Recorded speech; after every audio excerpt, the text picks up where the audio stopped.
2020년 12월 17일 진영교회 청년대학부 오늘의 말씀 요한복음 12장 12절에서 19절.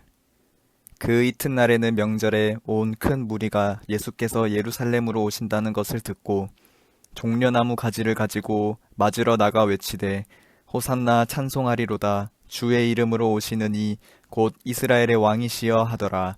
예수는 한 어린 나귀를 보고 타시니 이는 기록된 바 시온 딸아 두려워하지 말라 보라 너의 왕이 나귀 새끼를 타고 오신다 함과 같더라. 제자들은 처음에 이 일을 깨닫지 못하였다가 예수께서 영광을 얻으신 후에야 이것이 예수께 대하여 기록된 것임과 사람들이 예수께 이같이 한 것임이 생각났더라. 나사로를 무덤에서 불러내어 죽은 자 가운데서 살리실 때에 함께 있던 무리가 증언한지라. 이에 무리가 예수를 맞음은 이 표적 행하심을 들었음이러라. 바리새인들이 서로 말하되 볼지어다 너희 하는 일이 쓸데없다. 보라 온 세상이 그를 따르는 도다 하니라. 아멘. 샬롬, 주님의 이름으로 평안이 가득하기를 축복합니다. 오늘 말씀을 읽어준 영현 형제 수고 많았고 감사해요. 오늘은 예수님이 가신 왕의 길이라는 제목으로 말씀을 나눕니다. 세상 사람들은 쉽게 성공할 수 있는 방법을 찾으려 하지만 왕도, 즉 어려운 일을 손쉽게 할 수 있는 방법은 없습니다. 그러나 하나님 나라의 통치 원리를 따르는 왕도는 있습니다. 우리는 예수님이 걸어가신 왕의 길을 따라가야 합니다. 본문의 무리처럼 오늘날 교회를 다니는 사람들 중에도 예수님을 나름대로 인정하고 멋들어진 고백을 하지만 정작 삶 가운데서는 예수님의 왕권을 인정하지 않는 사람들이 많습니다. 무리가 자신들의 희망과 꿈을 이루게 해줄 왕으로 예수님을 이해한 것처럼 우리 또한 예수님을 세속적인 차원의 왕으로 고백하고 환영하는 수준에 머물러서는 안 됩니다.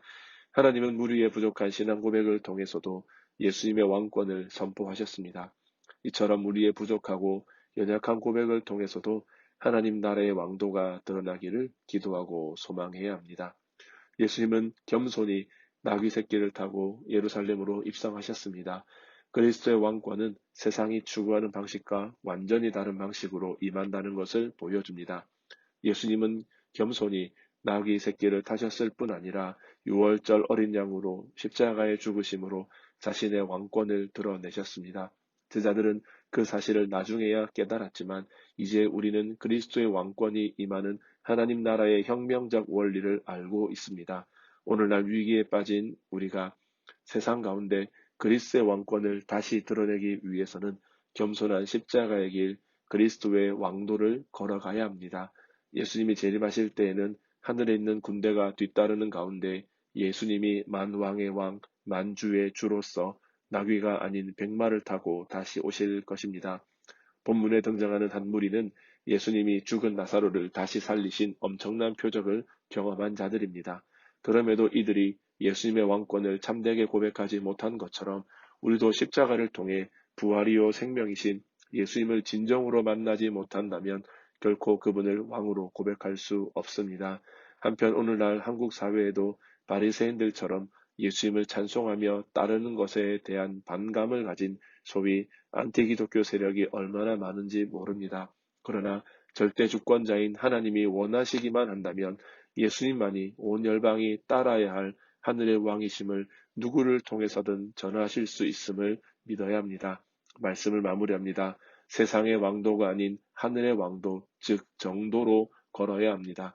이스라엘 왕으로 오신 예수님은 겸손한 평화의 왕이요 우리가 전심으로 따라야 할 만왕의 왕이심을 믿는 청년대학교 지체들 되기를 주님의 이름으로 축복합니다.